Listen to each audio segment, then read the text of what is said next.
Hello everyone, RoboChipVA here. Today I decided to make a lovely dessert, a chocolate sundae, a chocolate ice cream sundae with the starfish of chocolate and chocolate ladles.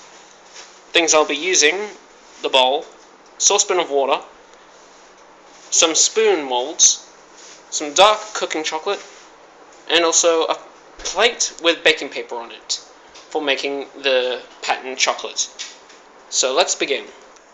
The first thing that you should do in preparation is make sure that the water is boiling on the stove. I recommend starting it off at a pretty good heat to make sure that the water will boil.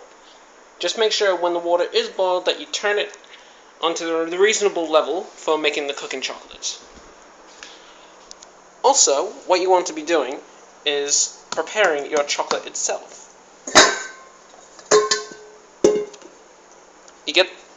All you have to do is just get the bowl and get the chocolate and make sure that you break up the chocolate into little bits. Only use as much as you intend on using. So it's actually pretty small, the chocolate molds, so I'm not going to use too much of it. So I'll just be breaking up these chocolate.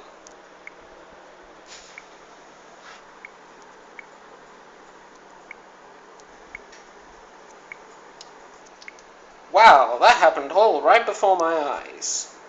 Now, once you've done breaking up the chocolate, you merely have to transfer it into the bowl. By the way, make sure that your hands are clean. My hands are already clean. Because you don't want your grabby candy hands all over in somebody's chocolate sundae. Now, once it's in the bowl, and when your water is boiling, then you begin to melt the chocolate, while preparing all the rest of the tools that you'll need for the cooking chocolate. So let's check on the water.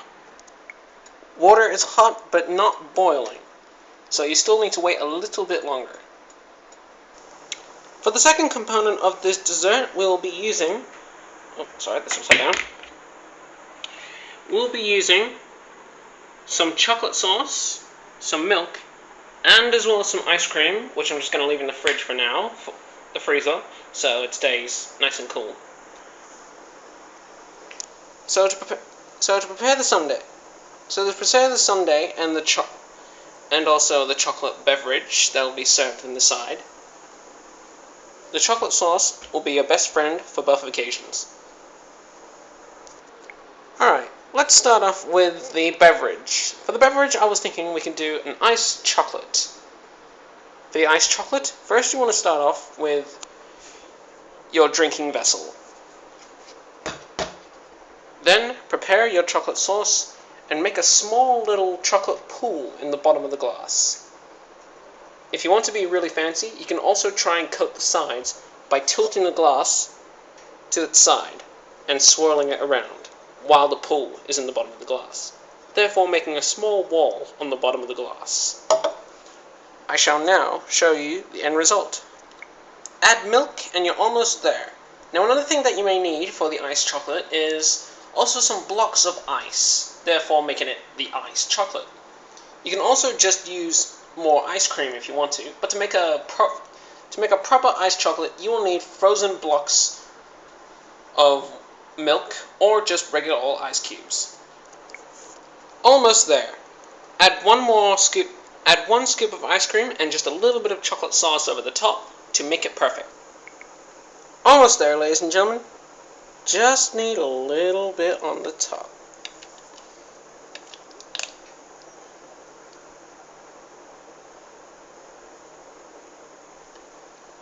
And there you are. One beautiful iced chocolate. For better results, you could use either a fancier glass or even one of those sundae cups. But this iced chocolate is just to distract you lot until until the water starts boiling for the actual chocolate.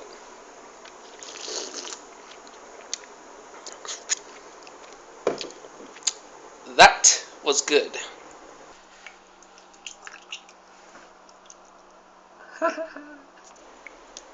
Alright. For better results, I think you should wait until the water is boiling just a little bit longer, but I think it's just about time for us. We got the cooking chocolate, and we sit it right on top. Now make sure that you keep a close eye on it, because cooking chocolate melts almost instantly. Sorry, just had to take a quick break to get a spoon, and look at that, it's already starting to melt. So just keep on moving the chocolate around, and it'll slowly start to melt into a delicious chocolatey paste.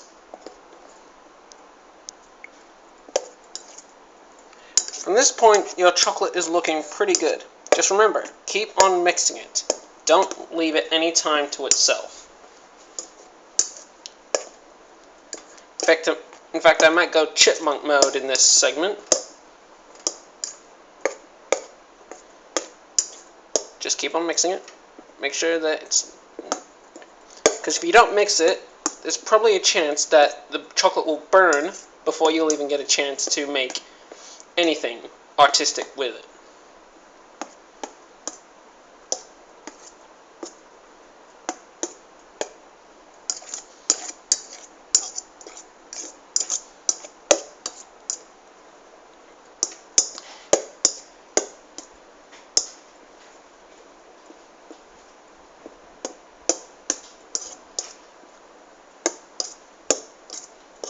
There are many things that you can do with the chocolate once you've melted it down.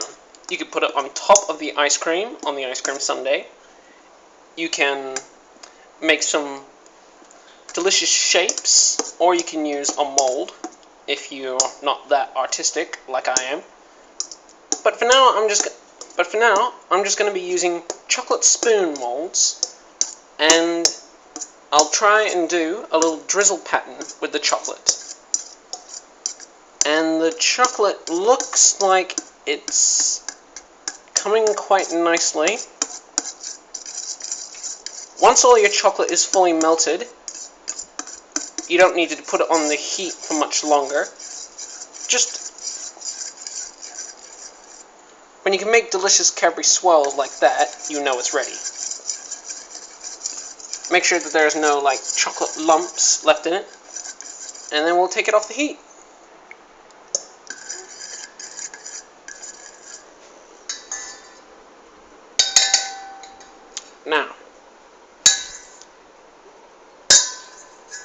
Now that looks very, very delicious,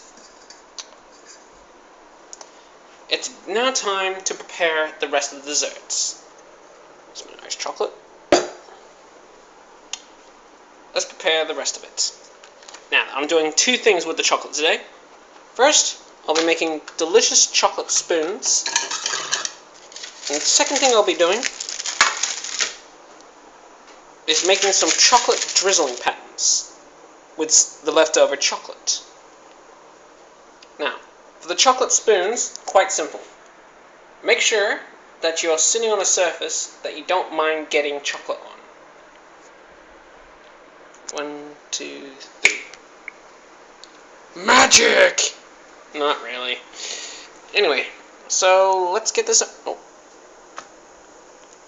started. You get the chocolate and you spread it out nice and evenly on the molds. Now, obviously I didn't make enough chocolate, so I'm only going to be able to make one chocolate spoon. Sorry about that, guys. On to the swirls. For the swirls, I've decided to go with a sprinkler kind of method. Chocolate on my fingers. I'm going to try and whisk it up with the fork and try to drizzle onto the baking paper.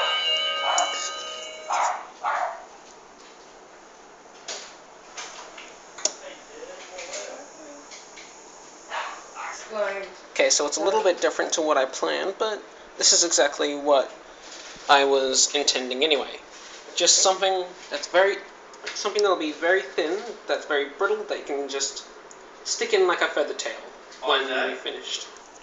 Merely transfer this into the fridge so I can get really cool. Oh yeah, and don't forget the chocolate spoon as well.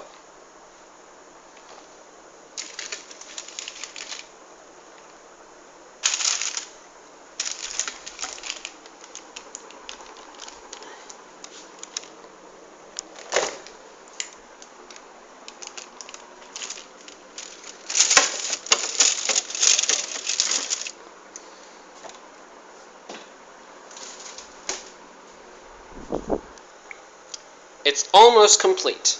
All you need to do is just put away this, put away the milk. Oh. That's weird.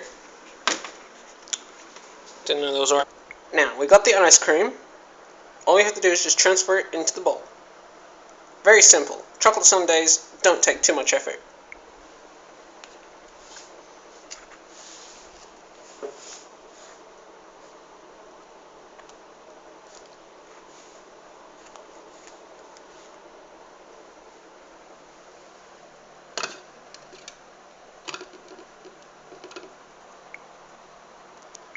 And that's it.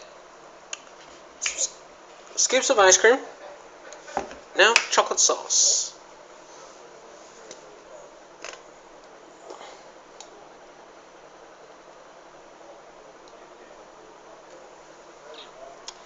The chocolate sauce is one of the heroes of this dessert. But the other hero is still waiting in the fridge. Let's go check on him.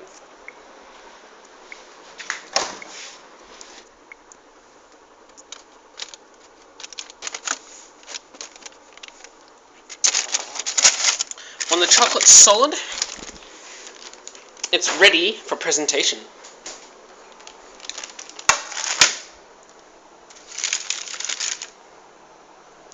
First, add the chocolate spoon into the side as just decorative value.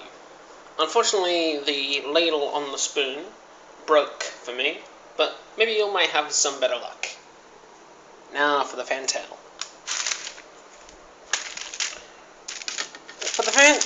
For the fantail, you'll need to take extra bits of care. This is one thin blade of chocolate. You can do this in all different ways. You can remake one of the famous shaved chocolate treats that you can get at the shops. Or, if you are very clever and very talented, like me, you can put the whole thing and wrap it around one of the scoops of ice cream. So let's give that a go. Look at that. Like chocolate parchment. Stick that little blade of chocolate into the side there, and you're done. Serve with a nice chocolate, which I've pretty much already drinking, and you have made a delicious dessert. Well, now, once you've made this, you'll be able to please anyone this Valentine's Day. Or, you can use it to bribe somebody else to clean the dishes. Ba-ba-da-ba-ba-da-ba-ba-da. Don't forget to like, favorite, and subscribe this video.